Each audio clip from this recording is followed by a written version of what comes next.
Magandang umaga po sa ating lahat. Tayo pong lahat ay sandaling tumayo at sama-sama po nating basahin ang pagbabatayan ng sermon po natin ngayong umaga.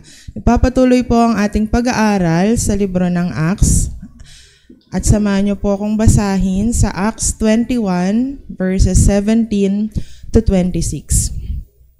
At nang magsidating kami sa Jerusalem, ay tinanggap kami ng mga kapatid na may kagalakan. At nang sumunod na araw ay pumaroon si Pablo na kasama kami kay Santiago.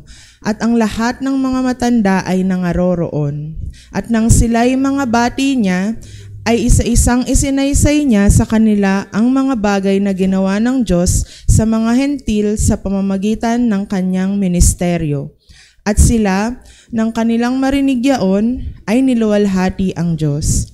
At sa kanya'y sinabi nila, nakikita mo na, kapatid, kung ilang libo-libo ang mga Hudyo na nagsisisampalataya, at silang lahat ay pawang masisikap sa kautusan. At nabalitaan nila tungkol sa iyo na itinuturo mo sa lahat ng mga Hudyo na nangasas mga hentil na magsihiwalay kay Moises, na sinasabi mo sa kanila na huwag tuliin ang kanilang mga anak na mangagsilakad ng ayon sa mga kaugalian. Ano nga baga ito? Tunay na kanilang mababalitang dumating ka. Gawin mo nga itong sinasabi namin sa iyo. Mayroon kaming 4 katao na may panata sa kanilang sarili. Isama mo sila. Maglinis kang kasama nila at pagbayaran mo ang kanilang magugugol upang sila'y mangagpaahit ng kanilang mga ulo at maalaman ng lahat na walang katotohanan ang mga bagay na kanilang nabalitaan tungkol sa iyo. Kundi ikaw rin naman ay lumalakad ng maayos na tumutupad ng kautusan. Ngunit tungkol sa mga hentil na nagsisisampalataya ay sinulatan namin na pinagpayuhang sila ay magsiilag sa mga inihain sa mga Diyos-Diyosan at sa dugo at sa binigti at sa pakikiapid. Nang magkagayoy isinama ni Pablo ang mga tao at nang sumunod na araw nang makapaglinis na siyang kasama nila ay pumasok sa templo na isinasaysay ang katuparan ng mga araw ng paglilinis hanggang sa ihain ang haing patungkol sa bawat isa sa kanila. Pagpalain nawa ng Panginoon ang pagkabasa ng kanyang salita, tayo po'y makakaupo na.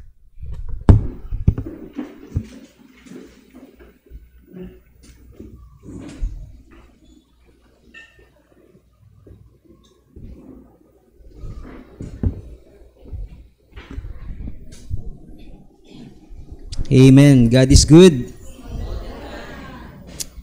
Praise the Lord. Patuloy po na nire-remind na bawat isa sa atin pong project ngayong December sa ating missions para po sa Quezon, sa Bulacan at sa saan ba yan? Sa Montalban, sa Dumagat, mga Dumagat. Okay? So, hanggang December pa po ito, so pwede po pong humabol yung mga nais magkaloob ng solar lights para po sa mga makatulong po tayo kahit paano po sa mga nasa probinsya na madalas ay may brownout or sa ibang lugar na katulad sa Dumagat na wala pa po silang kuryente po doon sa kanilang lugar. So, ang ating text po ngayon sa umagang ito ay hindi gaanong kadali ano po kung babasahin at pag-aaralan. Maraming kailangan ituro sa atin ng Holy Spirit para maintindihan nating mabuti yung nais niyang ituro sa atin sa ating panahon. So, kailangan natin ng patience, kailangan natin ng focus, kailangan natin ng pagtsatsaga no, sa pag-intindi at sa tulong ng Holy Spirit maintindihan natin ang kanyang mensahe para sa atin. Okay? So,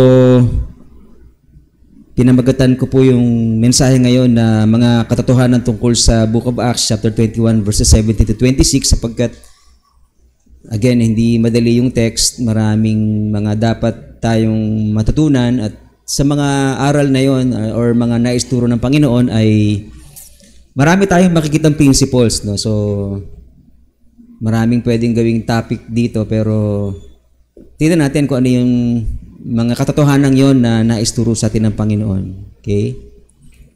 Tayo manalangin. Heavenly Father, we ask for your grace to abound in us, Panginoon, especially today as we study your word, Holy Spirit. We acknowledge your presence in our midst and we thank you for indeed you are our master teacher. Panginoon, kami ay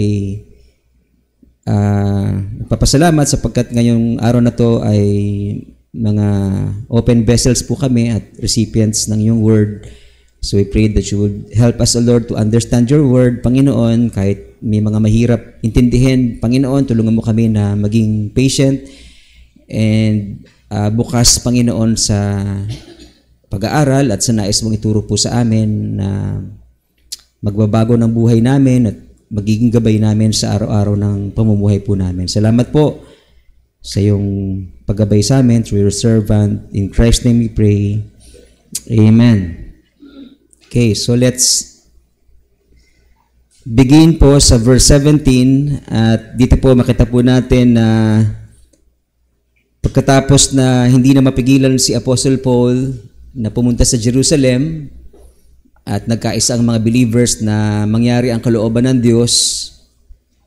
So sa pagpunta ni Apostle Paul sa Jerusalem, praise God kasi tinanggap siya ng mga kapatid ng may kagalakan. Okay? Pero ito yung minority group. Okay? Hindi ito yung karamihan sa mga Hudyo na at iba sa kanila ay hindi kaibigan ni Apostle Paul. Okay? So, itong minority na to ay winelcome si Apostle Paul with gladness. Gladness. So again, pinapakita sa atin ni Lord nire-remind tayo ni Lord sa larawan ng isang loving community at yun ang kalooban niya sa atin bilang kanyang komunidad, bilang kanyang pamilya, bilang kanyang subjects na nais ng Panginoon na sa pamilyang Kristiyano, yung pamilyang Kristiyano ay nire-represent natin ang lahat ng mga Christian churches. Hindi lang tayo ang pamilyang Kristiyano, kundi ang lahat ng mga pamilya ng kasama sa pamilya ng Diyos na mga binigyan ng karapatan ng Diyos na maging anak niya sa pamamagitan ng pananampalataya kay Jesus. So, nais ng Diyos na ipadala sa atin ang isang loving community. Yung tipong kapag ikaw ay makikitang parating, natutuwa silang makita ka. Ganun ba yung pakaramdam natin sa mga kapatid kay Kristo? Amen. Praise God. Except saan? Except saan? Except dun sa mga hindi pa nare-resolve the conflicts, di ba? So, merong hindi maipaliwanag na tendencies na naiilang tayo, di ba? Kaya pagka may celebration, hindi tayo invited, di ba? Except dun sa mga nagtitipid, di ba? Kasi pagkasal, lalo na, di ba? Yung iba nagtitipid na piling-pili lang yung mga kanilang iimbitahan kahit na alam nilang masasaktan yung iba, kailangan nilang gawin sapagkat tight yung budget. Okay? So, yung mga magpapakasal ko ako sa inyo, wag na kayong magbonggacious kasi mahirap. Maraming hindi makaka-attend. Okay na lang yung pagdalihin na lang ninyo ng tig-isang litsong manok yung mga invite niyo, okay na yun, di ba? Pwede na, di ba? Or kalahating litsong manok, pwede na. Makasama lang, di ba? At hindi ma-feel na meron tayong aloofness sa bawat isa. Pero as I meditate on it kasi, hindi maiwasan na meron talagang iba na hindi tayo welcome, di ba, no? Hindi sila komportable na kasama tayo kasi nga merong unresolved conflicts. Kaya last week, pinaalala sa atin ng Panginoon kung paanong dapat nating asamin na maayos yung mga unresolved conflicts, di ba? Para na sa gayon, wala tayong inhibitions, wala tayong pagtatangi sa gusto nating makasama, no, sa mga occasions, sa mga gala, no, sa mga yayaan, di ba, na minsan ay di natin namamalayan, nakakasakit tayo ng damdamin ng iba.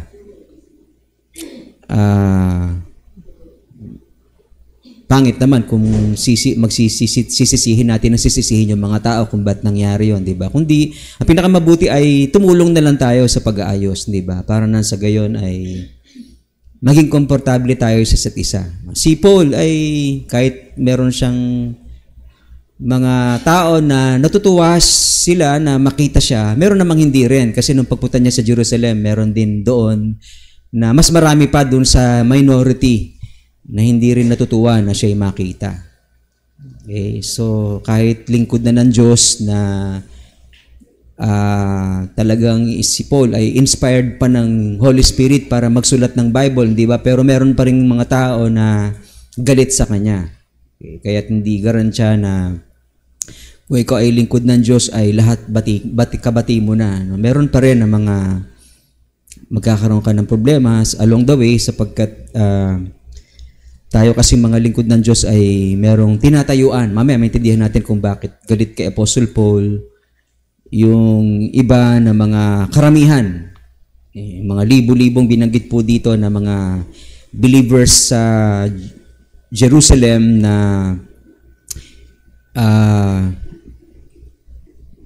nagalit sa kanya. Okay? So, pinapaalala ni Lord sa atin ang isang loving community. May magkamali man sa atin, matuto tayo na magpatawad ng ilang beses? 77 times 7. Dami nun, no?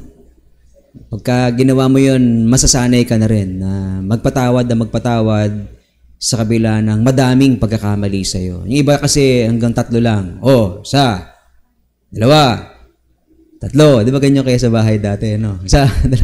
Gano'n kami dati sa bahay. Hanggang 3 lang.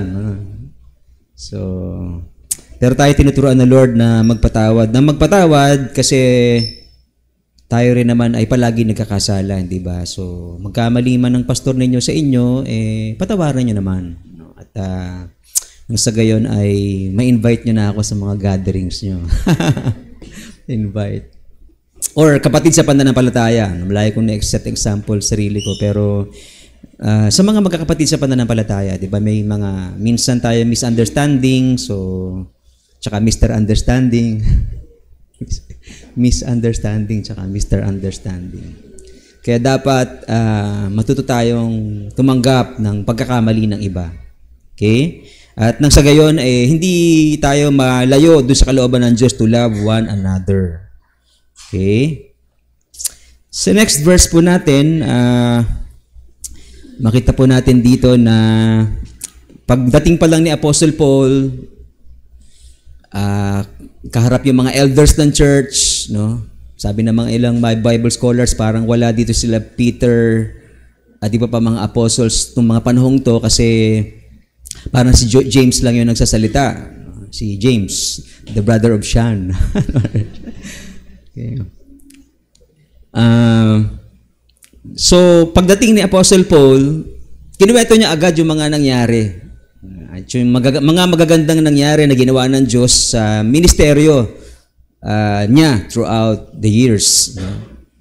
Siguro hindi lang yung first missionary journey ang kinuwento niya, kundi maging hanggang dun sa third missionary journey, ay kinuwento niya yung pagkilos ng Diyos dun sa mga hentil at dahil doon ay ano ginawa ng mga minority na tumanggap sa kanya na may kagalakan? Sila ay nagpuri sa Diyos. Niluwalhati nila ang Diyos. So they gave glory to God dahil sa ginawa ng Diyos sa ministeryo ni Apostle Paul. Okay? Now, i-compare natin ito, itong pagtanggap ng mga minority groups na sa Jerusalem ng mga believers, mga Christian Jews, mga Hudyo sila na naging Kristiyano, Itong minority groups na ito ng Christian groups ay tinanggap si Apostle Paul ng masaya at nagpuri sa Diyos dahil sa ministeryo niya. Okay? Compare natin to dun sa mga susunod na talata. Okay, ano yung sabi sa susunod na talata? Yung majority group naman na mga Christian Jews din ito, mga believers in Christ din. Okay? At sa kanya sinabi nila, nakita mo na kapatid, kung ilang libu-libong mga Hudyo ang sampalataya at silang lahat ay pawang masisikap sa kautusan. Sila ay zealous dun sa law of Moses. At nabalitaan nila na tungkol sa iyo na tinuturo mo sa lahat ng mga Hudyo na nangasa mga Hentil dun sa kanyang missionary journey na magsihiwalay or to forsake the law of Moses, na sinasabi mo sa kanila na huwag tuliin ang kanilang mga anak ni magsilakad ayon sa mga kaugalian. So in traditions and law of Moses. Okay? So makita natin, in contrast dun sa minority group ng mga Christian Jews, itong majority na to na libo-libo, kasi di ba maalala natin nung nag-preach si Peter dun sa mga Hudyo, 3,000 yung na-save, tapos another 3,000. So libo-libo yung mga naligtas dito po sa Jerusalem. Okay? At yung mga libo-libong yon ay iba yung response pagdating dun sa mga minority groups na ito ng Christian believers. Okay. Tinanggap nung minority group si Paul na may kasiyahan, kagalakan sa puso, no? At pinuri ang Diyos. Pero itong mga to ay galit sa kanya. Yung libo-libo na mga Christian Jews ay angered dun sa report, biased report ng mga kapwa niya rin Hudyo sa mga lugar na kanyang pinag-preach yan, di ba? Kasi, di ba, maalala natin, may mga Hudyo na sinusundan siya sa bawat lugar na puntahan niya para mag-preach. Sinusundan siya para makinig? No, kundi guluhin ang kanyang ministry. Okay? Bukod doon, may mga Hudyo doon sa mga synagogues na hindi tinanggap yung gospel, di ba? So, yung mga Hudyo na ito na against kay Paul, hindi kaibigan ni Paul, kaya mahirap kung walang kaibigan, di ba? Yung mga hindi kaibigan ni Paul ay against kay Paul at nagre-report ng biased na report against him doon sa mga taga-Jerusalem. Kasi sapagkat yun yung main church. Okay? So nagsusumbong itong mga galit kay Paul dahil sa pinipreach ni Paul. At binabaloktot, di ba? Tinutwist yung sinasabi niya, tinuturo niya. Okay? Sinasabi nila, tinuturo daw ni Paul na i-forsake ang law. Pagka sinabi mo yan sa mga Hudyo, yung ganyang klaseng report, mag-iinit ang damdamin yan sa'yo. Kung sino man yung nagtuturo na yon na humiwalay kay Moses, magagalit yun sapagkat sila ay zealous, devoted doon sa law of Moses. Okay? So may mga bad reports, may mga biased reports against kay Paul doon sa mga lugar na kanyang pinuntahan. Okay, mapapansin natin sa konteksto nito na nung siya ay lilitisin na may hati yung opinion ng masa. Merong iba na opposed kay Paul, merong iba na kampi kay Paul. Okay? So, nakita natin ito yung contrast na habang masayang tinanggap ng iba si Paul at niluwalhati ang Diyos sa kanyang ministry, ang karamihan or yung thousands ay influenced ng biased report tungkol kay Paul. Kaya mahirap yung sasaw-saw tayo sa mga kuro-kuro, di ba? Yung mga pre-judgment. May mga pre-judgment kasi yung iba sa atin na may alam sila kasi tungkol sa atin, mga pagkakamali natin, pero hindi nila alam yung buong storya kasi hindi naman tayo kinakausap, pero may conclusion na sila. Ganon. Yan yung mga pre-judgment na dahil hindi ito kaibigan ni Apostle Paul ay biased ang kanilang judgment kay Apostle Paul. Okay?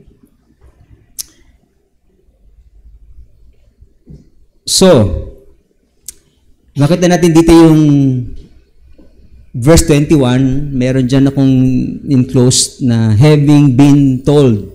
Itong words or phrase na ito ay ang phrase na ito ay Hebrew idiom na ang ibig sabihin ay to re-echo. Okay, yung inuulit mo, no, yung kwento or yung turo, no, sa ibang tao. So, ito yung ginagawa ng mga hindi kaibigan ni Paul na mga Jews na against sa kanya na nire-echo nila itong maling paratang against kay Paul sa mga taga-Jerusalem. Okay, by way of in person or minsan by way of letters. Sumusulat sila from afar sa Gentile world, no, sa missionary journey na pinuntahan ni Apostle Paul. Sumusulat yung mga galit kay Paul para siraan si Paul doon sa Mother Church. Okay?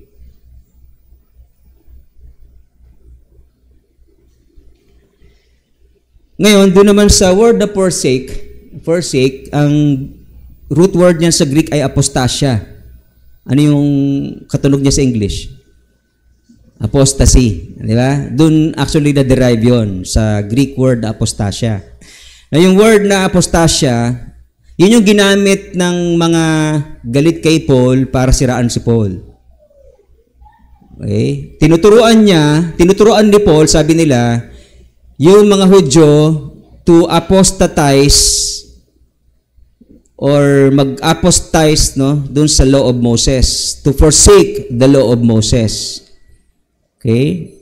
At isang proof nun ay yung tungkol sa sinasabi daw ni Paul na huwag tuliin ang kanilang mga anak ni magsilakad ayon sa mga kaugalian ng mga Hudyo.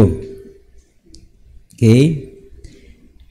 Alam niyo ba yung word na apostasy, pag ginamit mo yon sa mga Hudyo at sinabing tinuturuan ni Apostle Paul yung mga Hudyo to apostatize against sa law of Moses, malaking kasalanan yun. Kasi yung apostasy, ginamit yan sa Book of Hebrews, di ba, na kung saan sinabi doon sa Book of Hebrews na sapagkat tungkol sa mga minsang naliwanagan at nakalasap ng kalooban ng kalangitan at mga nakabahagi ng Espiritu Santo at nakalasap ng mabuting balita ng Diyos at ng mga kapangyarihan ng panahong darating at saka nahiwalay, yun yung to apostatize. Okay, yung kahulugan nun ay bagamat iba yung Greek word na ginamit dito pero ang meaning pa rin niya ay to apostatize or yung apostasy. Sa Diyos ay di maaring baguhin silang muli sa pagsisisi. So wala nang natitira pang pagsisisi or kapatawaran doon sa mga nag-apostatize. Okay? Kaya hiniram ito, yung writer ng Hebrew ay hiniram yung language na yon sa mga Hudyo para ipakita, at ginamit yun ni Apostle Luke, di ba? Ni Luke, Dr. Luke doon sa kanyang pagsulat ng Book of Acts para ipakita yung grievous sin na ginawa ni Apostle Paul. Pinalalayo ng mga Hudyo, di ba? Hindi yun yung intention ni Apostle Paul na ilayo ang mga tao sa batas ni Moses, pero pinalala, no? Yung dinagdagan, tinwist ng mga kalaban ni Paul yung tinuturo niya. Pinapalabas nila, tinuturuan niya yung mga Hudyo to apostatize. Apostasy. Walang kapatawaran yun. So, in other words, mabigat yung paratang na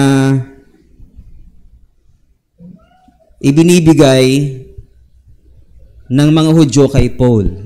Mabigat. Okay, hindi siya simple.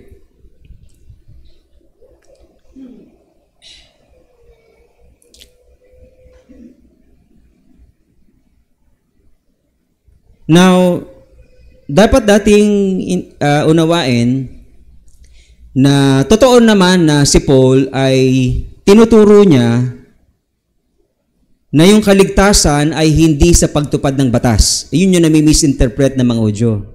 Okay? Parang binabaliwala na ni Apostle Paul yung batas. Kasi ang kaligtasan ay hindi sa paggawa ng batas. Yun yung tinuturo ni Apostle Paul Sa Galatians chapter 2 verse 16, sabi ron, bagamat naalaman na ang tao ay hindi inaaring ganap sa mga gawang ayon sa kautusan, maliban na sa pamamagitan ng pananampalataya kay Jesucristo. Tayo rin ay nagsasampalataya kay Jesucristo upang tayo'y ariing ganap sa pamamagitan ng pananampalataya kay Kristo. At hindi dahil sa mga gawang ayon sa kautusan, sapagkat ang mga gawang ayon sa kautusan ay hindi aariing ganap ang sinuman. Paulit-ulit na sinabi ni Apostle Paul, di ba, yung salitang inaring ganap or justified, na hindi siya ma-justify by works of the law, kundi by grace of God. Na paulit-ulit niya sinabi yun dun sa nakita natin last time na kanyang form of writing na tinatawag na kayasam, di ba, yung meron siyang parang parallel, no? So, tinuturo ni Apostle Paul. Tama sila dun sa bandang yon na nagtuturo si Apostle Paul na ang kaligtasan ay hindi sa pagtupad ng batas. Pero tinwist nila yon para palabas na tinuturuan ni Apostle Paul ang mga Hudyo na humiwalay sa batas, to forsake the law, to apostatize. Hindi yon, sobra na yon, di ba? In other words, itong mga Hudyo na to, bagamat sila Christians na, hindi pa rin sila na-renew sa kanilang isipan, totally. Meron pa rin silang false doctrines or ideas sa kanilang isipan na hindi nila maalis sapagkat sila'y natali dun sa kanilang nakaraan.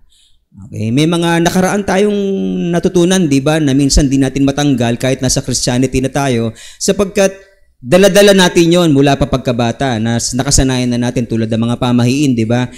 Dala-dala natin siya, so parang feeling natin yun yung tama. Pero nakita natin sa scripture na hindi tama yung karamihan sa mga kasabihan or mga pamahiin, sapagkat ang scripture ay nagtuturo ng opposite dun sa tinuturo ng iba. For example, di ba, yung pagkatapos mo kumain, para swertihin ka, anong gagawin mo? Ikot mo yung plato. So, tinuturo ba ng banal na kasulatan yun? Hindi, di ba? Pero nakasanayan natin yun. So, yung iba parang doon pa rin nakasalalay yung kanilang swerte, yung kanilang chances ng survival, ng luck, no, ay nakasalalay doon sa pamahiin.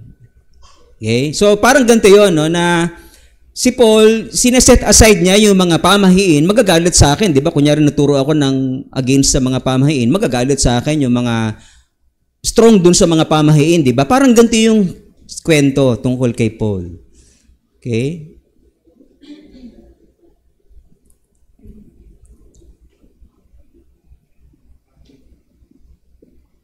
Pero, bagamat totoo na tinuturo ni Apostle Paul, at tayo din dapat ituro natin yon, di ba? Na ang kaligtasan ay hindi sa pamamagitan ng paggawa ayon sa batas, sapagkat ang paggawa ayon sa batas ay walang sino man ang magiging matuwid, di ba? Walang sino man ang aariing ganap kasi lahat tayo failure doon. Okay? Kailangan natin ng grace ng Diyos para tayo ay maligtas.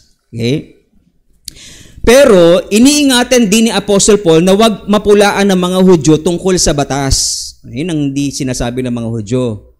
Kung ako, kaibigan ni Apostle Paul, pagtatanggol ko siya, totoo, tinuturo niya yung tungkol sa salvation by grace, di ba? At dahil doon, di na natin kailangan na mag-alay ng mga hayop sapagkat si Jesus na yung once for all sacrifice, ang tupa ng Diyos na nag-aalis ng kasalanan ng sanlibutan, di ba? So, talagang eventually, mafe-feel ng mga Hudyo na hindi na kailangan yung batas namin, tama? Kasi si Jesus na yung once for all sacrifice eh. Kaya pag naniwala ka kay Jesus, hindi mo na kailangan sundin yung batas ni Moses na mag-alay ng mga hayop. Kasi si Jesus na yung once and for all or once for all sacrifice for our sins. Pero hindi pa rin, iningatan pa rin ni Apostle Paul na mapulaan siya ng mga Hudyo. Paano paraan? Tinuli niya si Timothy. Okay? Bakit? Sa alang-alang dun sa mga mahihinang Hudyo na ini-embrace pa rin yung law. Kasi bakit niya ginagawa yon? Para ma-win yung mga Hudyo. Okay? Kasi sila ay zealous sa pagtupad ng batas. So parang pinagbibigyan ni Apostle Paul ng mga Hudyo na to, sige nga, tuliin ko na lang si Timoteo para hindi ako mapagbintangan ng mga Hudyo na against ako sa law nila. So ginawa ni Apostle Paul yon at hindi nakikita ng mga Hudyo yon. Ayaw nilang buksan yon. Kasi pagka binuksan nila yon, lalabas na tama si Apostle Paul. Okay? So, meron tayong ilang matututunan buhat dito no sa text na ito na ilang facts. Number 1, sa makatuwid, hindi nagbago yung posisyon ng mga Judaizers or circumcision party.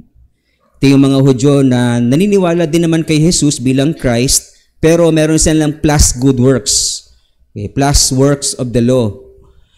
Ngayon, itong mga Judaizers na to, kung maalala natin sa Acts chapter 15, okay, Acts chapter 15, verse 1,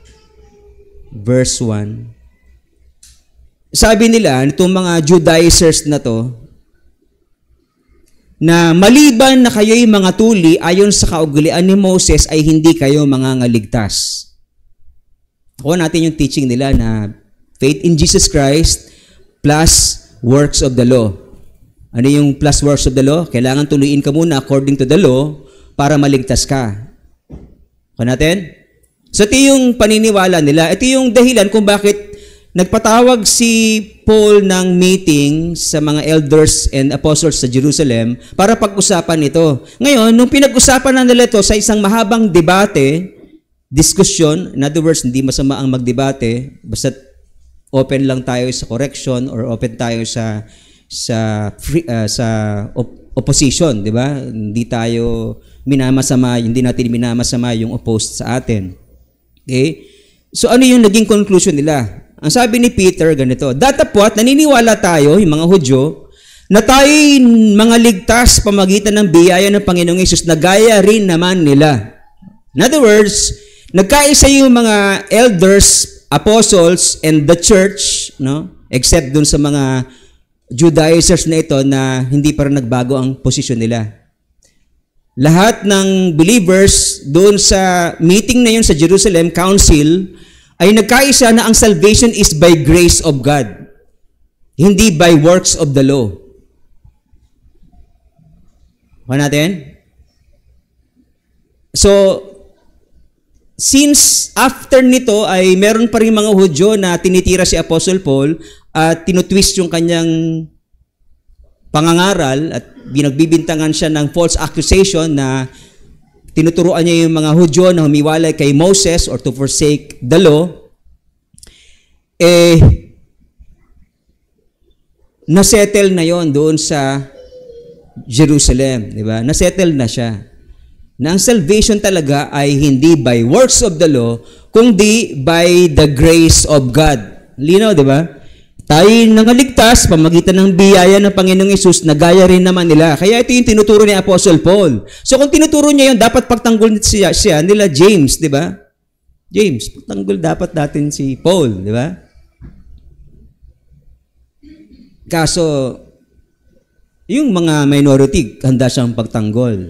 Pero yung majority na libo-libo ay hindi siya kayang ipagtanggol. Kaya siya napakulong, di ba? Kasi hindi siya tinulungan man lang nung mga majority na yon na supposed to be Christians. Bakit? Kasi ay zealous doon sa law. Devoted sa law. Okay?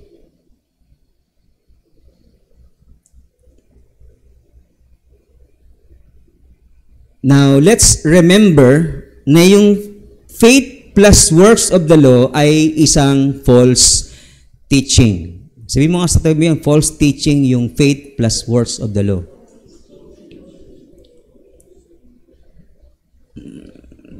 Saan natin nakita yon? Sa Galatians chapter 1 verse 8. Ano sabi ron? Datapwat kamihat kami. Bang galing na na. Dapat kamihat kami o isang anghel man mula sa langit ang mangaral sa inyo ng anumang ebanghelyo or different gospel na iba sa aming pinapangaral sa inyo ay makatuwil. Let him be accursed. Siya ay sumpain. So, sino man sa atin na magturo ng kaligtasan ay by faith plus good works or plus works of the law, then dapat tayong sumpain. Okay. Kaya palagi pagka pinag-uusapan natin ang pananampalataya at mabuting gawa, iniingatan natin yung ating terminologies. Kasi baka maituro natin yung plus works of the law. Okay? Ang alam natin, pagka naligtas tayo, babaguhin tayo ng Diyos, so ang resulta nun ay mabuting gawa. Okay? Pero hindi yung mabuting gawa ang susi para maligtas ka. Kasi walang pasado ron. Lahat tayo bagsak, kahit sino man, bagsak, wala kahit isa. Kaya sa biyaya tayo ng Diyos maliligtas. Kaya everyday, lagi tayo nabubuhay sa grace ng Diyos na humingi ng tawad sa mga kasalanan natin. Pinapatawad tayo ng Diyos. Kaya tayo merong assurance because of God's sanctifying work through the Holy Spirit. Amen po? Alright? Kaya sabi ni Apostle Paul sa kanyang conclusion sa chapter 2, sabi niya, hindi ko niwawalang halaga ang biyaya ng Diyos sapagkat kung sa pamagitan ng kautusan ay ang katuwiran or kaligtasan, kung gayoy si Kristo ay namatay ng walang kabuluhan. Okay? Maulit-ulit man natin marinig ito, at least nagiging malinaw sa atin ang pure doctrine at hindi tayo magkamali sa ating tuturo. Okay? Walang saysay ang kamatayan ni Jesus pagka in-emphasize natin na ang kaligtasan ay by works of the law. O sa works of the law pala naman ikaw madiligtas, sa paano bakit pa namatay si Jesus para sa iyo kung ang paraan pala para maligtas ka ay mabuting gawa or works of the law. Adi, umasa ka sa works of the law mo, tingnan natin kung papasa ka. Wala, hindi ba? Malinaw sa banal na kasulatan na walang sino man ang umabot sa pamantayan ng Diyos ng katuwiran, wala kahit isa. Lahat tayo nagkasala and fall short of the glory of God. That's why we need the grace of God. And salvation is by the grace of our Lord Jesus Christ. Palapakan po natin ang Panginoon. So in other words, kung merong nais sabihin sa atin ng Diyos through our text, ito yun. Kung may mali tayong teachings, matuto tayong mag-humble at iwaksi ito. Okay. Kung dati ang pananaw natin para maligtas ka ay by good works, then humble yourself, repent, and iwaksi mo yung false teaching. Okay? Gets po natin? Kung napatunayang mali yung pamahiin, huwag ka nandun umasa. Hindi sa pag-ikot ng plato ang ika-aasenso mo, kundi Matthew 6:33 ang ika-aasenso mo. Ano yun? Seek first the kingdom of God and His righteousness, and all these things shall be added. Yung hinahanap mo dun sa pag-ikot ng plato, makikita mo dun sa seeking first His kingdom and His righteousness. Everything shall be added. Lahat ng kailangan mo sa buhay, material na bagay, pagkakalob sa iyo ng Diyos, bata't unahin mo lang siya. Ang katuwiran niya at ang kanyang kaharian. Okay? Yun yung tama na teaching. So pag alam mo na yon, pwede mo nang talikuran yung pamahiin. Pero may magagalit sa'yo, di ba?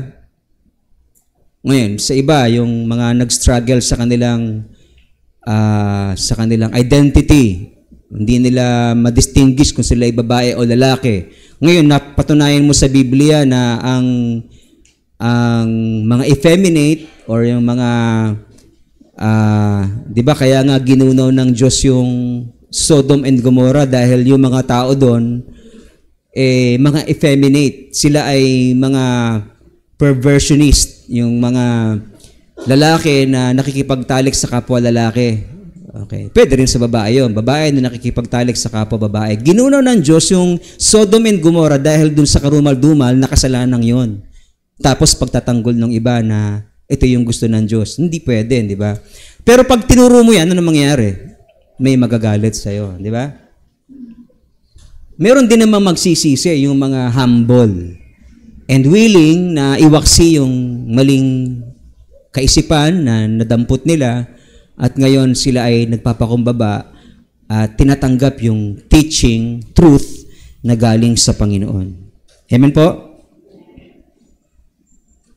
Na ipakita sa akin ni Pastor Son last week yung rapture, no, yung may mga videos na pinapakalat sa YouTube na mga nawala, na-rapture. Yung isang bus na may sakay ng mga estudyante, tapos biglang nawala yung mga estudyante, yung babaeng nag-drive na hinuli ng pulis na biglang nawala. No? Maraming mga instances na pinakita yung rapture. Okay? So, teaching yon, di ba? Teaching yung tungkol sa rapture. At merong sabi nga ni Pastor Son, bakit pa pinopost yung mga yun? Nakakapagpalito lang, di ba? So, ano ba yung dapat nating paniwalaan tungkol sa rapture? Pag-usapan natin sandali kasi gera na, di ba? Gera sa... Tapos kinoconnect ng karamihan yung gera sa pagdating ng Panginoon. So malapit na dumating ang Panginoon. Pero ang dami ng gera na dumating, hindi pa naman dumating ang Panginoon, di ba? Kaya itong sabi ng mga Bible scholars tungkol sa mga gera, ganyan, paulit-ulit lang ang mangyayari yun. Although merong pinaka-last na Antichrist na hinihintay natin, may mga Antichrist sa panahon natin at sa panahon ng Biblia.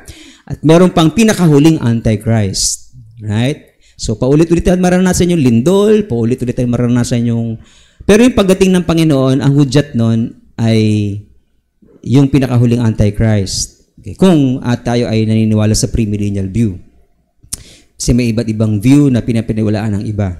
Okay? So, tingnan natin kung ano yung biblical teaching about rapture. Para hindi tayo malito, ang una nating maririnig kung rapture na ay ano? Trumpet sound.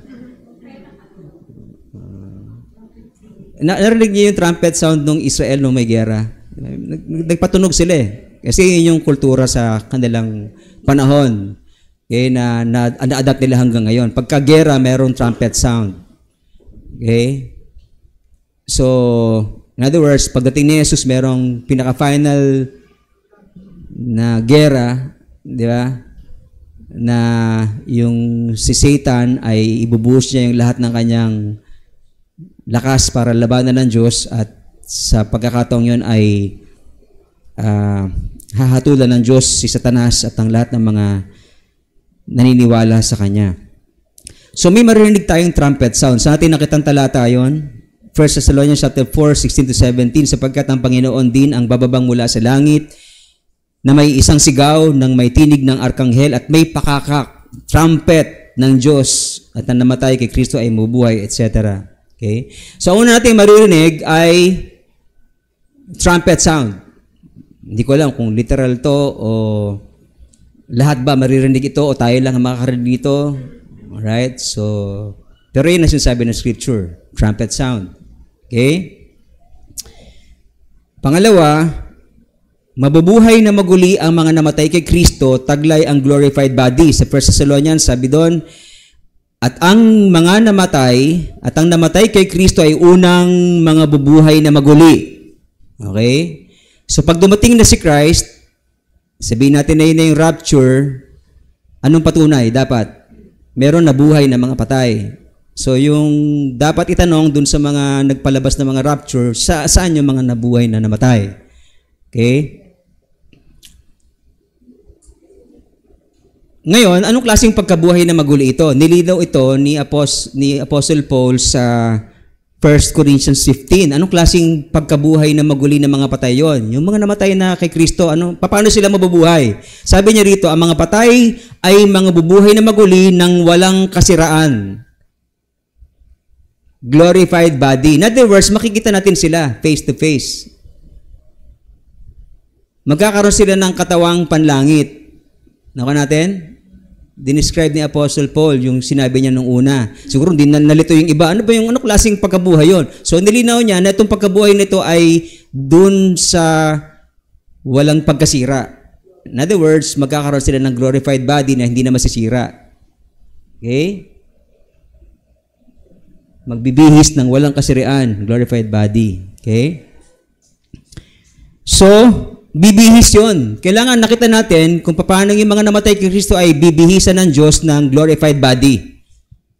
So makikita ko na si CJ ng harapan. Di ba? Yung aking anak kay Lord. Kaya yung mga believers in Christ nasa paradise sila at ang paradise ay pwedeng nasa heaven. Okay? At naghihintay ng pagbabalik ng Panginoon para yung kanilang soul and or spirit ay mag-join doon sa glorified body na mula doon sa mortal ay magiging immortal. Okay? So, dapat hanapin natin yon. Pag may nagsabi, ako na yung Messiah. Sige, nasaan yung mga nabuhay na maguli? Patingin nga.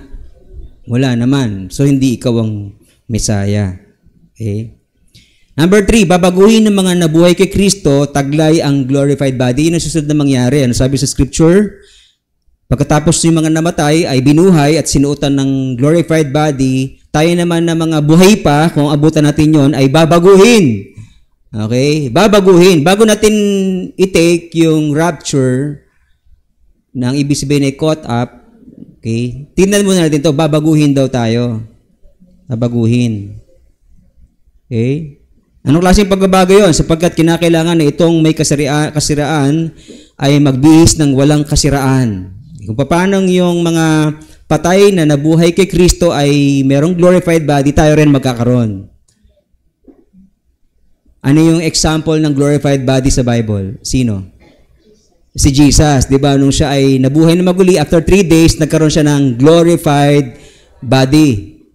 Yun yung example. Kaya siya yung panganay. So kung paano siya yung nagkaroon ng glorified body, bubuhayin tayong muli ng Panginoon na taglay yung glorified body na yon. So, pag dumating si Christ at alam nating rapture na kasi visible or physical yung appearance ni Christ at physical din glorified body rin. Makikita natin na ating sarili na nasa glorified body.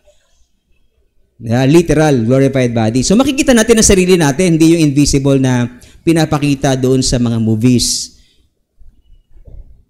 Kasi bibihisan dapat Pati nga yung damit nawala Yung mga nawala doon sa picture. Dapat yun, nalaglag yung damit na yon, tapos nagkaroon ng glorified body na panibagong itsura, di ba? Kung puting damit.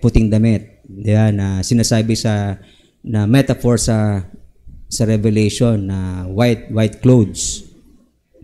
Okay? Ano pa? Number 4, sasalubungin natin ng Panginoon sa himpapawid. Okay? Ang sabi sa verse, kung magkagayon tayo ng mabubuhay na nangatitira ay aagawin or caught up kasama nila sa alapaap upang salubungin ng Panginoon sa hangin or himpapawid. At sa ganito ay isa sa Panginoon tayo magpakailanman. Okay? So pagkatapos na binuhay yung mga patay, binigyan ng glorified body, tayo naman ay bibigyan ng glorified body at rapture. Okay? Yung rapture, wala sa Bible yung salitang rapture. It's a Latin word. Ang Greek word na ginamit para sa rapture ay harpazo. Nang ibig sabihin ay caught up. So ang rapture means catching up. Yun ang rapture, catching up. So pag kinuha tayo ng Diyos, kasama ng mga namatay kay Kristo, meron na tayong glorified body. Okay? Sasalubungin ng Diyos saan? Sa langit o sa himpapawid? Magkaiba ba yun? Magkaiba yun, di ba? Magkaiba yung himpapawid. Kasi si Jesus galing sa langit. Bababa. Sasalubungin natin siya sa himpapawid. Hindi sa langit kasi galing siya dun Di ba? Galing siya sa langit, sa kanyang trono, bababa. Pagkatunog ng trumpeta, bababa siya, tapos sasalubungin natin siya sa himpapawid, hindi sa langit. Bakit? Kasi bababa uli siya para maghari ng 1,000 years. Sa inyo, number 5. Maghahari tayong kasama ni Jesus ng 1,000 years. Sabi sa Revelation chapter 20 verse 6, mapalad at banal ang makalakip sa unang pagkabuhay na maguli, yung first resurrection. Okay? Sa mga ito'y walang kapangyarihan ang kalawang kamatayan kung di sila ay magiging mga saserdote ng Diyos at ni Kristo at maghaharing kasama niya sa loob ng 1,000 taon. Okay? So maraming debate dyan. Merong iba na premillennial view, merong iba na postmillennial, amillennial. Tayo, pansamantala, ang ating take ay premillennial. Ako, ang take ko ay historic premillennialism. Okay? Kayo na lang bahala mag-research nun. Alright? So, salubungin natin si Lord, hindi sa langit. Yung ibang take kasi sa langit Pagka ikaw ay na-rapture, langit ang punta mo. Pero in true scripture, pag na-rapture tayo, caught up, we will meet the Lord in the air. Okay? Kasi bakit? Galing siya sa langit, bababa, para maghari ng 1,000 taon, kasama natin. Okay? Malinaw na?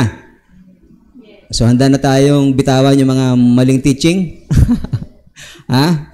Handa na tayong tanggapin? Iwaksi yung maling teaching na magiging invisible yung mga mararapture at tanggapin yung tatamang teaching. Okay? Reviewin nyo ulit yung verse na yon. Tapos tinan nyo sa commentary para malaman natin na tinuturo yun ng mga legitimate na mga Bible teachers sa camp ng evangelicals. Although meron ibang mga views pa rin dyan, pero konbinsido ko sa talatang ito na nilinaw ni Apostle Paul. Very clear yung kanyang sequencing, hindi ba? Yung pagkakasunod-sunod. Very clear. Okay. So balik tayo sa ating text. Pangalawa, mula sa ating text, makita natin na dahil sa influence ng Judaizers, libo-libong Christian Jews ang bumalik sa legalism. Ano yung legalism? Yung pagiging zealous dun sa pagtupad sa batas ni Moses. Okay, legalism. So anumang batas na pinapatupad natin at naihirapan yung mga tao sa batas na yon, that's legalism. Ayun yung conclusion ng mga alagad, di ba? Doon sa Acts 15, na sabi nila, wag na nating gambalain yung mga hentil. Hayaan na lang natin sila na ito yung paggawa natin sa kanila. Ang iwasan nila yung mga foods na ino-offer sa idols at yung immorality, sexual immorality, okay na yon. Hindi na nila gustong pahirapan pa yung mga hentil na sumunod sa batas ni Moses, katulad ng ginagawa ng iba na zealous sa law. Okay? So tayong mga hentil, kasama tayo doon sa mga hentil na yon, blessed tayo kasi hindi natin kailangan yung mga legalistic na mga batas or legalism. Hindi ko kailangan impose sa inyo na ito yung mga batas natin na dapat sundin nyo. Pag hindi kayo sumunod, rebelde kayo. Okay? At kayo ay mananagot sa Diyos. No? Bigyan natin sila ng kaagaangan binigyan ng mga leaders sa Jerusalem ang hentil ng magaan na responsibilidad. Sapagkat sila inamin nila na kahit yung mga ninuno nila ay naging pabigat sa kanila yung batas ni Moses. Okay? At doon nga tayo pinalaya ng Diyos sa batas ni Moses at ibabalik pa natin, di ba? Doon tayo pinalaya kasi yung batas ni Moses, ang tanging layunin doon ay ipakita makasalanan tayo. Okay? At dapat hatulan. So walang sino man ang kayang sundin ng batas para maligtas. Pinapakita ng batas na sino man sa atin walang tumupad nito, kaya tayo lahat paparusahan ng kamatayan. Okay? Kaya hindi natin pwedeng ibalik sa pagtupad sa batas kasi doon tayo pinalaya ng Diyos upang tayo ay manampalataya kay Kristo at sa ilalim ng batas ni Kristo, madali na lang ang gagawin natin. Ano yun? Love. Diba? Love God, love one another, and make disciples of the Lord Jesus Christ in the power of the Holy Spirit. Okay?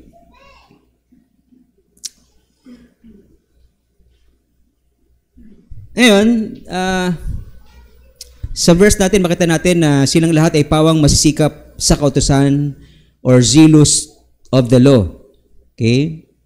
Sabi ni Bob Atley dito, ito yung mga napapansin natin sa panahon natin ngayon, sila yung mga tinatawag natin na Messianic Jews, Messianic Jewish Fellowship. Di ba makita natin, di ba yung iba meron pang mga trumpet, di ba?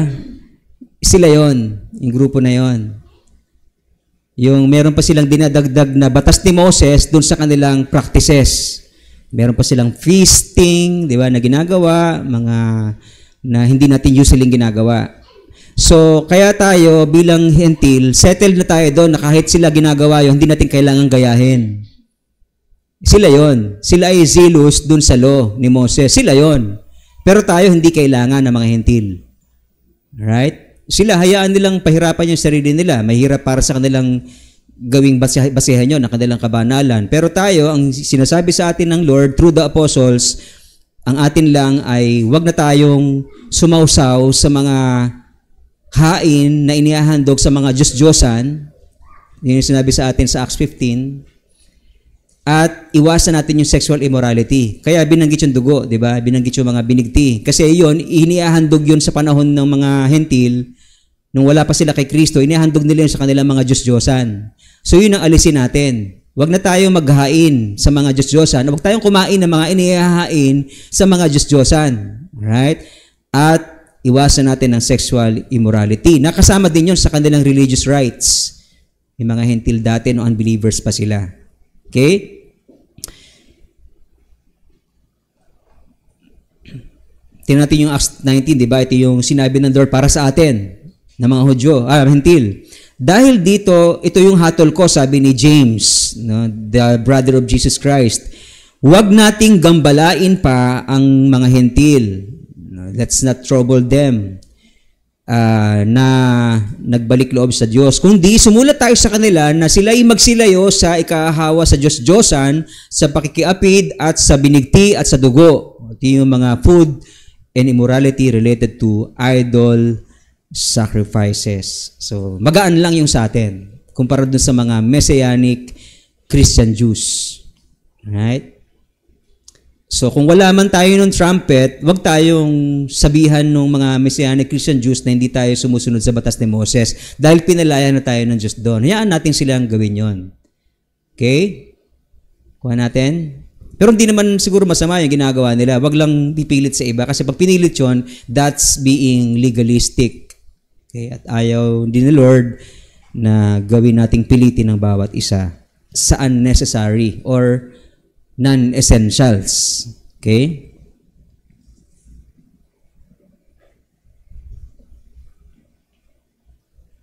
So, mas magaan yung pamatok sa atin bilang mga hentil compared sa mga Hudyo na very zealous sa law of Moses.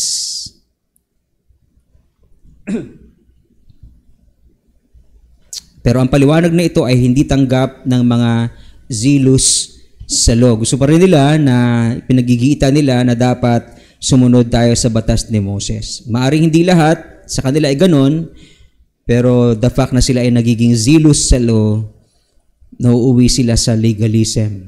Okay? Number 3, makita natin dito sa text na ito na si James, the brother of Jesus, and Peter, na nag-champion ng biblical teaching sa salvation by grace, Acts 15, at kinikilalang leaders ng mga Jews ay hindi na-control ang influence ng Judaizers.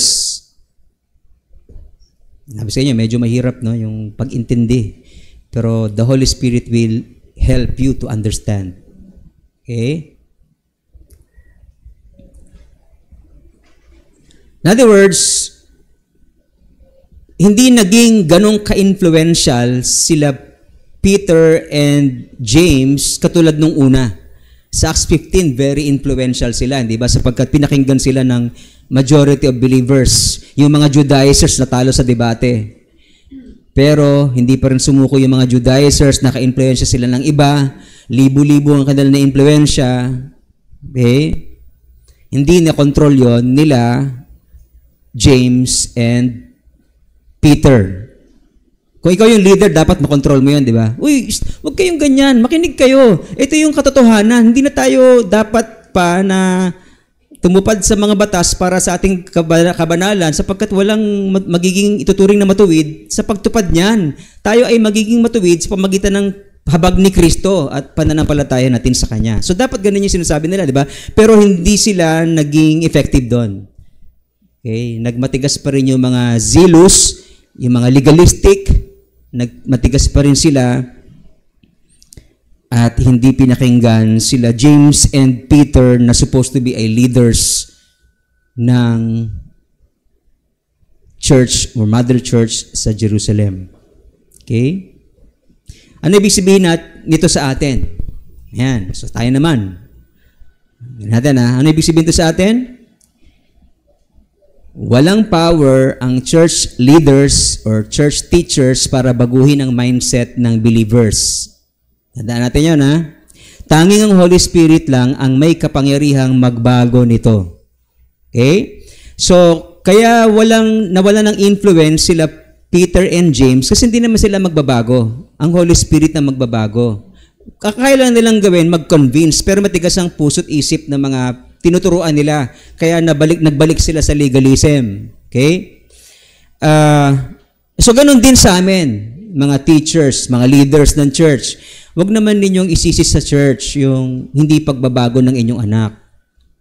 O, nagkamali yung anak nyo, may nakaaway sa church, o merong pagkakamaling nagawa sa inyong anak, wag nyo namang isisi sa church or kanino naman sa mga leaders ng church na baka isipin nyo, hindi namin sila tinuturuan ng tama. Tinuturuan namin sila ng tama, matigas lang ang ulo.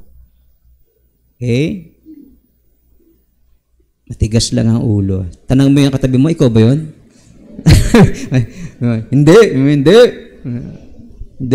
Hindi ka nagkakamali.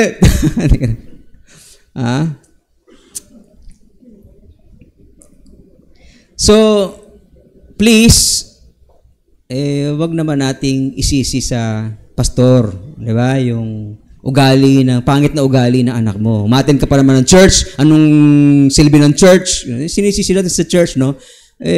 Si Lord ang may kakayahan na magbago, hindi kami. Siya lang ang may kakayahan na magbago. Kami hanggang convince lang, di ba? Nasa tao kung siya ay magpapabago sa Diyos. Okay? Or nasa Diyos din kung babaguhin siya ng Diyos, di ba? Ayan yung human and divine aspect sa regeneration or born again experience. So, in other words, kung meron tayong gusto matutunan dito, ito yun. Paano nililigtas at binabago ng Diyos ang isang makasalanan? Kasi nagtatanong yung iba, so hindi pala ikaw magbabago, pastor. Sino magbabago sa anak ko? Si Lord. Ang tanong, paano? Paano niya babaguhin anak ko? Sige, gusto ko na. Para yung anak ko ay magbago na kasi naiinis na ako. Di ba? Lagi ako na high blood. May mga magulang, paano nga ba magbabago yung anak natin? Hindi mo kaya. Okay? Kaya doon ma-relieve ka na hindi mo kayang baguhin ang ugali ng anak mo. Hindi mo kaya. Ipagkatiwala mo na sa Diyos. Okay? Hindi mo rin kayang baguhin ang ugali ng magulang mo, di ba? Buti na lang si Ate Libay nakikinig sa mga anak, di ba? Ano pag-usapan natin, no?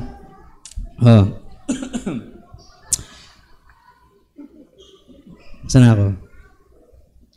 So, paano babaguhin yung asawa mo? Paano babaguhin ni Lord yung anak mo? Paano babaguhin ni Lord yung kapatid mo? Paano babaguhin ni Lord ang sarili mo? Okay, wag mong ihiwala yung sarili mo. Baka gusto mo lahat magbago, ikaw hindi. Diba? Dapat ikaw din. Paano ako babaguhin ni Lord? Okay, number 1. Paano sa palagay nyo? Gospel proclamation or proclamation of the truth of the Word of God. Okay? Kasi, di ba, the truth will set us free. Okay? Romans 10:13-15, nasabi ron? Anong pinapakita po dito? Yung kahalagahan ng may magpipreach. Paano silang maliligtas kung walang magpipreach, di ba? So yung preacher, ginagamit ng Diyos para maligtas yung tao. At the same time, para magbago siya pagkatapos maligtas, di ba? Okay?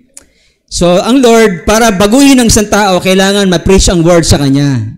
So kung gusto mo magbago yung asawa mo, gusto mo magbago yung kapatid mo, gusto mo magbago yung magulang mo, paatinin mo ng church. Hayaan mo makarinig siya ng gospel. Pag narinig niya yon, doon siya babaguhin ng Diyos. Doon pala magsisimula yung pagbabagong gagawin ng Diyos sapagkat tinuturuan siya ng salita ng Diyos. Kasi mantakin mo, di ba, yung mga hindi nagbabasa ng Bible tsaka hindi nakakapanig ng tamang teachings. Ano yung teachings na pumasok sa isip nila? Yung teachings na sanlibutan. So na-implant sa kanila yung wrong beliefs, wrong teachings, di ba? Na para ako ay swertehin, dapat ako ay mag-ikot ng pinggan. Ayun ang tinuturo sa kanila, yung mga hindi galing sa Word of God. So para sila magbago, kailangan silang maturuan ng Word of Truth, ng Gospel of our Lord Jesus Christ for their salvation at sa kanilang pagbabago ng buhay. Number 2, anong gagawin ng Diyos? Ko-convict tayo sa ating mga sin. Okay, sabi sa John 16:18, sabi ni Lord, pagparito niya ng Holy Spirit, yung papadala ko sa inyo, at ng Ama, ay kanyang susumbatan ang sanglibutan tungkol sa kasalanan.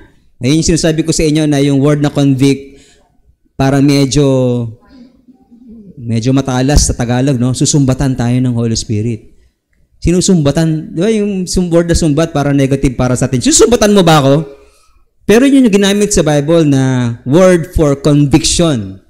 Okay, so, Para magbago yung asawa mo, yung anak mo, yung kapatid mo, ikaw, para magbago ka, kinakailangan maranasan mo yung conviction ng Holy Spirit. Okay? Mangungusap sa iyo yung Holy Spirit para i-convict ka, sumbatan ka sa mali mong ginagawa. Mali yung ginagawa mo. Panunumbat yun, di ba? Pero ang goal ay mag-repent ka.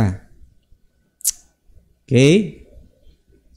Mag-repent. So in other words, number 3, kinakailangan para mabago yung anak mo, mabago yung asawa mo, mabago yung kapatid mo, mabago yung sarili mo, you need to repent. They need to repent from their sin and put their faith in Jesus Christ. Dapat tong repentance na to or yung faith na ito, na one and the same, okay?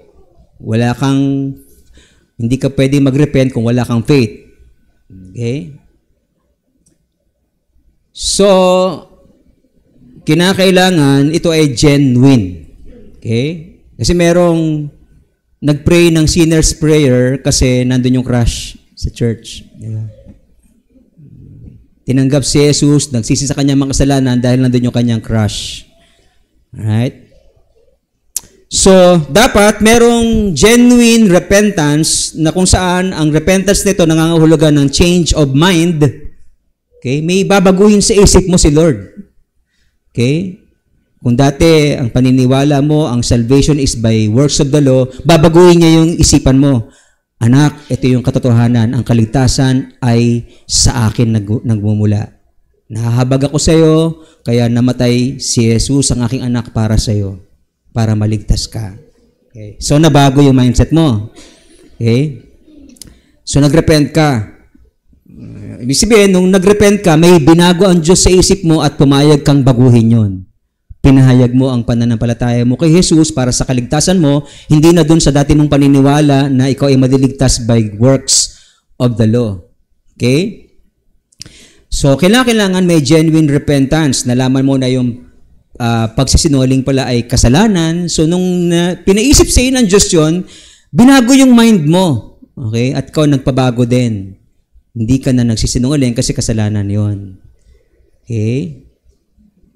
Mga kabataan. No, napakadali sa kabataan na magsinungaling kasi nandyan yung mga peer pressure na niyayaya sila na mag-cutting classes. Matututo magsinungaling yon para lang makapag-cutting classes or makapasyal sa ibang lugar kasama ang kanilang mga friends sa school, makasama lang sa kanila, magsisinungaling yon sa magulang nila. Okay. At kung ikaw ay totoong nagrepent, naintindihan mo na sa isip mo na hindi yun tama, then pinagsisihan mo yun, then nagkaroon ng totoong repentance. Hindi mo na ginawa na magsinungaling sa iyong mga magulang. Okay? Yung change of mind na yon ay, ang resulta nun ay change of action. Pagka binago ng Lord ang isip mo at ikaw nagpabago sa Kanya sa iyong pag-iisip, okay? Ang resulta nun, change of action. Kaya makita natin sa Acts 3:19, magsisi kayo, that's change of mind, at magbalik loob sa Diyos, that's change of action. Yung iba, nagsisi lang sa isip, pero walang nakitang resulta sa kanilang buhay ng pagbabalik loob man lang sa Diyos. Okay? Nagmamatigas sila hanggang ngayon, kaya't sila ay malayo pa rin sa Diyos hanggang ngayon. John 1:12, no, ito ay in tandem with 2 Corinthians 5:17 na yung mga tumanggap kay Jesus at nagsumampalataya kay Jesus bilang Lord and Savior ay binigyan ng karapatang maging anak ng Diyos, born again, born of God. Okay? Kapareho yun ang sinabi ni Paul sa 2 Corinthians 5:17 na ang sino mang na kay Christ ay born again, bagong nilalang, pinanganak ng Diyos. Pinanganak ka ng nanay mo nung una, yun yung first birth mo. Pinanganak ka ng Diyos nung pangalawa, yun yung second birth mo. Yun yung spiritual birth mo. Yun yung born again experience mo. Nangyari yun nung tinanggap mo si Jesus bilang yung Panginoon tagapagligtas. Ikaw ay na kay Kristo, therefore ikaw ay bagong nilalang na. Doon nagbabago ang tao. Kapag siya ay sumampalataya kay Jesus, nung narinig niya yung gospel, siya ay nagsisit, sumampalataya sa Panginoon, siya ay binago ng Diyos sa kanyang pag-iisip, sa kanyang puso, no? Number 4, kumikilos ang Holy Spirit sa kanya para palambutin ang kanyang puso na dating matigas para matutong sumunod sa will ng Diyos. Okay? So, hanggat hindi naboborn again ng inyong anak, wala kayong makikitang positive change sa kanya. He or she needs to be born again. Kailangan maranasan niya yon at lagi mong ikwento sa kanya yun. Turo mo sa kanya kung paano ba ma-born again. Paano ba ang isang tao ay binabago ng Holy Spirit. Ito yon anak. Kailangan marinig mo yung gospel. Kailangan magsisi ka pagka narinig mo yung katotohanan. At ikaw ay manampalataya kay Jesus para ikaw ay baguhin ng Diyos sa iyong puso at turuan niyang maging masunurin sa kanyang kalooban. Okay? May babaguhin si Lord sa heart natin na dati hindi naman ito yung gusto kong gawin pero bakit parang adik na ako sa Bible. Parang gusto ko nang lagi mag-Bible study. Parang gusto ko nang laging sundin yung kalooban ng Panginoon. Hindi naman ako dating ganito. Ayoko nang sundin yung mga magulang ko. Lagi nga akong dadabog. Pero ngayon, ba't iba na yung damdamin ko? Parang may binago si Lord sa aking puso. Ganun yung na-born again. Nangyari yon kailan nung siya'y nasyera ng gospel, nalaman niya yung katotohanan, nakinig siya ng mabuti, at siya'y, nung pagkapakinig niya, nalaman niya siya'y makasalanan, siya'y nagsisi ng totoo. At binigay ang kanyang buhay kay Kristo, nagbalik loob sa Diyos, tinanggap si Jesus sa kanyang puso bilang Panginoon tagapagligtas, at dahil doon ayon sa Ezekiel chapter 36, chapter 25 hanggang 27, ano nangyari? Sabi, ang pangako ng Diyos sa mga born again ngayon. Sa atin to, pangako niya sa atin to na mga kumilala kay Kristo. Wiwisikon ko kayo ng tubig na dalisay upang kayo luminis. Aalisin ko rin ang mga mansa ninyo dahil sa inyo mga Diyos-Diyosan. Bibigyan ko kayo ng bagong puso at bagong espiritu. Yung dating espiritu na rebelde, di ba? Papalitan niya ng bagong espiritu yun. Yung dating pusong matigas na di sumusunod sa kalooban niya. Papalitan niya ng bagong puso. Ang masuwayin ninyong puso ay gagawin ko masunurin. Bibigyan ko kayo ng aking espiritu. Tatahan sa atin ang Holy Spirit. Kaya yung mga totoong na born again, naririnig yung Holy Spirit na nangungusap sa kanila para i-convict sila sa kanilang sin at i-convict sa righteousness, no? Para gabayan tayo ng Holy Spirit at manatiling matuwid sa kanyang harapan hanggang sa huling araw. Binigyan ka ng Holy Spirit, no, ng kanyang presensya upang makalakad ka ayon sa tuntunin ng Diyos at masunod mo mabuti ang kanyang mga utos. Praise God. Right? So yan po ang pagkilos ng Diyos para baguhin ang isang tao. Meron pang number 5, no? Para magbago tayo, syempre, we need to submit ourselves or yield ourselves to the will of God.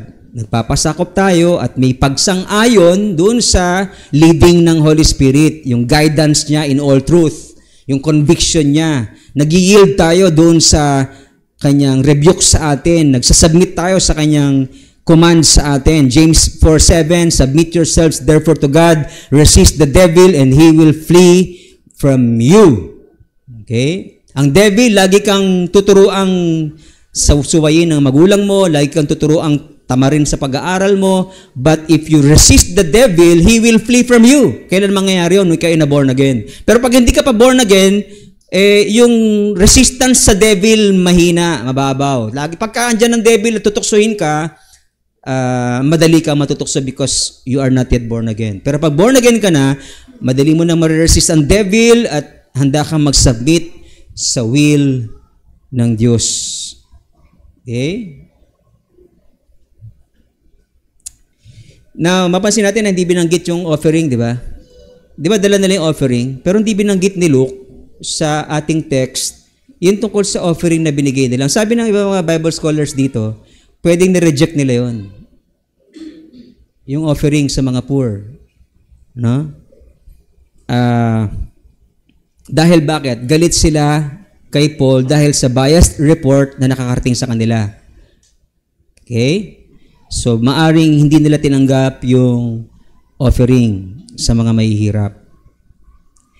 At, in other words, yung pagsusumikap ni Apostle Paul na mag-collect ng offering para sa poor and needy sa Jerusalem ay hindi man lang nakatulong para yung kaisipan ng mga Hudyo na zealous sa law ay maimpluwensyahan. Okay? Parang binaliwala nila yung regalo. Alang-alang na maipakita nila yung galit nila kay Apostle Paul. Kung merong point na gusto kong i-emphasize dito upon my reflection, Alam nyo, kapag may pride ng isang tao, babaliwalain niya ang tulong mo. Okay? Ibabalik niya sa iyo ang posibleng tanawin niyang utang na loob sa iyo. Right? Kasi ayaw niya magkaroon ng utang na loob sa iyo. Pride yon. Okay? Ganun ang ginawa ng mga Jews, Messianic Jews, zealous sa law, alang-alang sa galit nila kay Paul, tinanggihan nila yung blessings. Okay? Ayaw nila magkaroon ng utang na loob kay Paul or sino man sa kanila because of their hatred.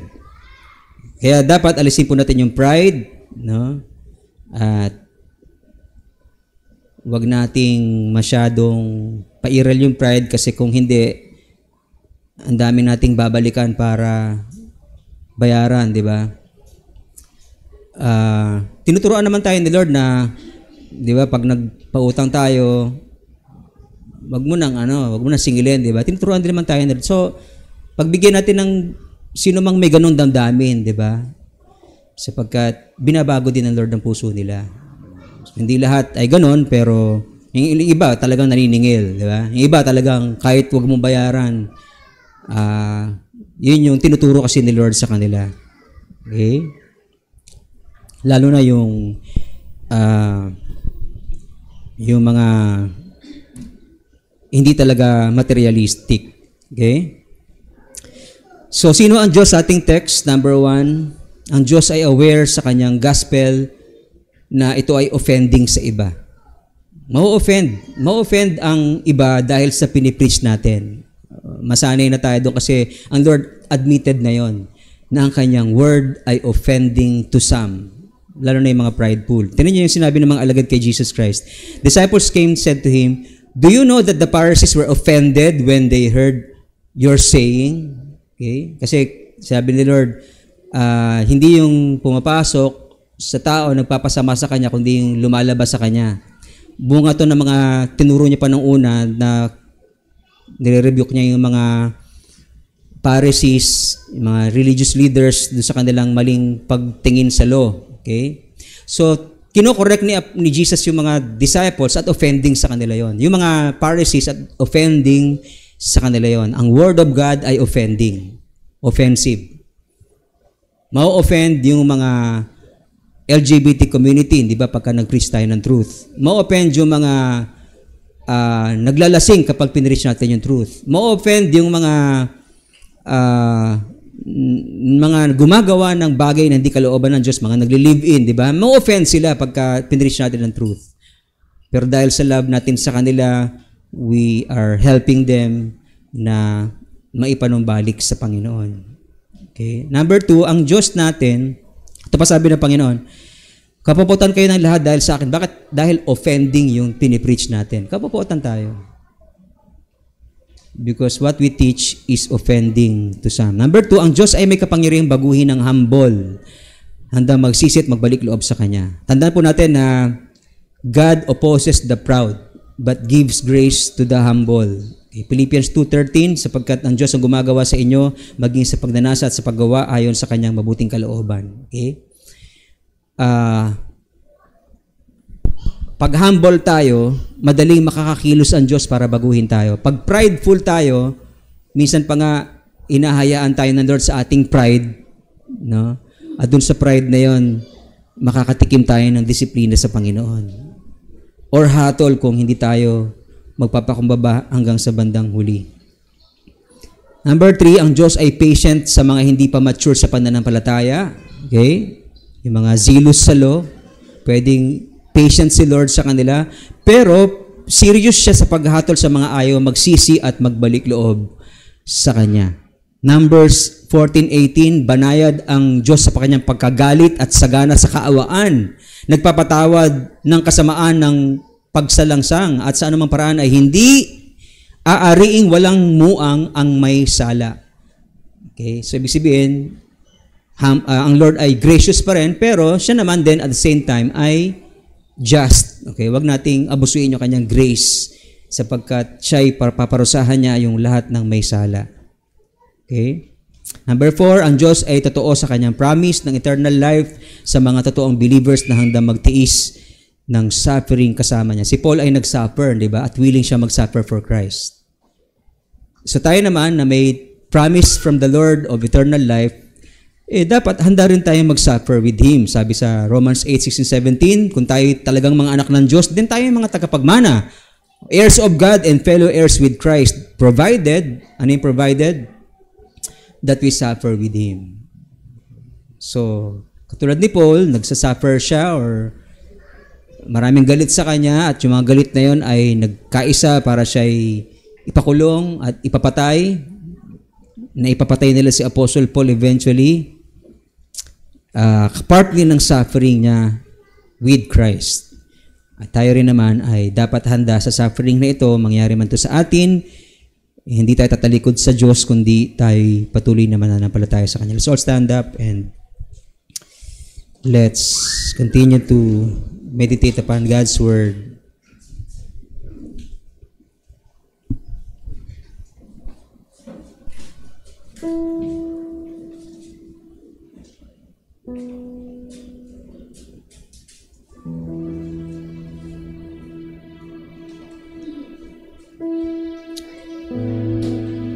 Patuloy tayo na magpasaliksik sa ating Panginoon. God is here in our midst through the Holy Spirit.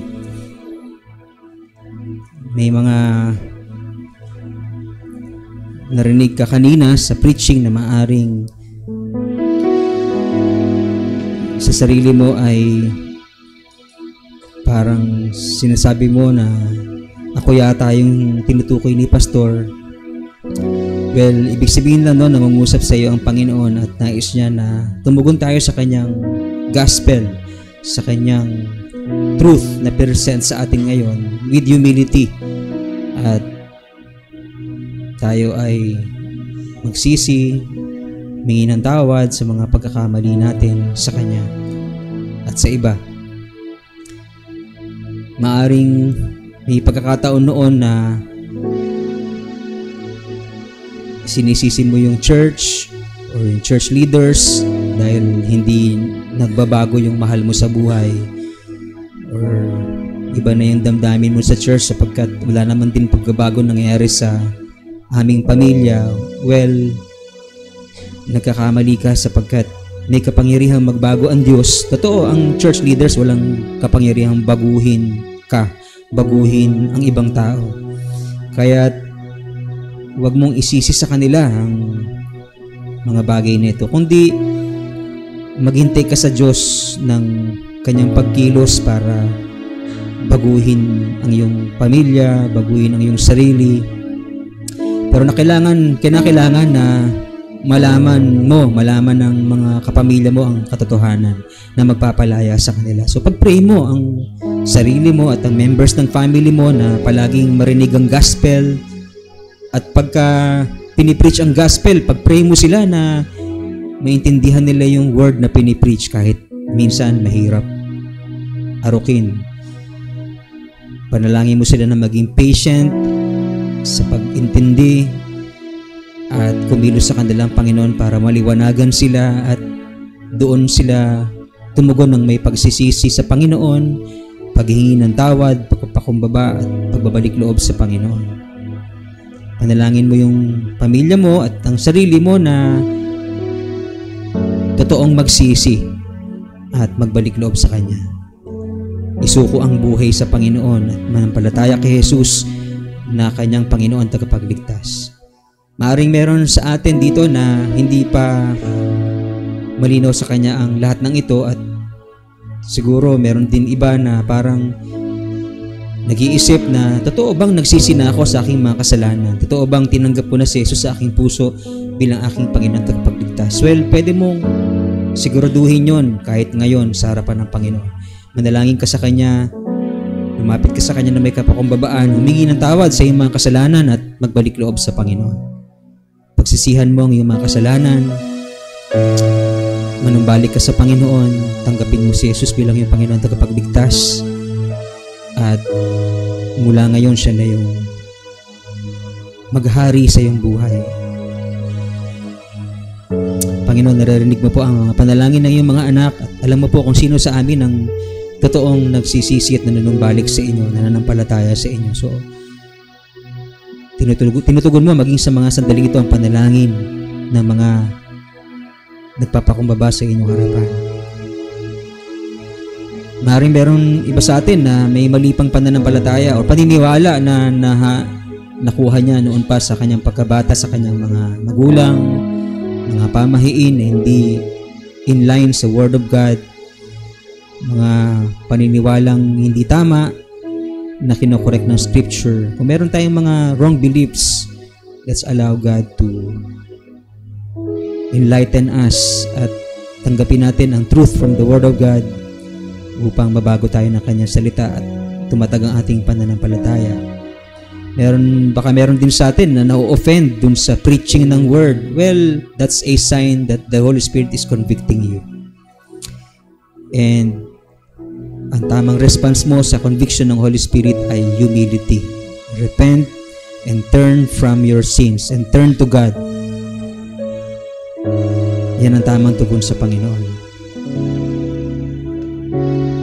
Darating ang Panginoon para hatulan ng lahat ng mga tao.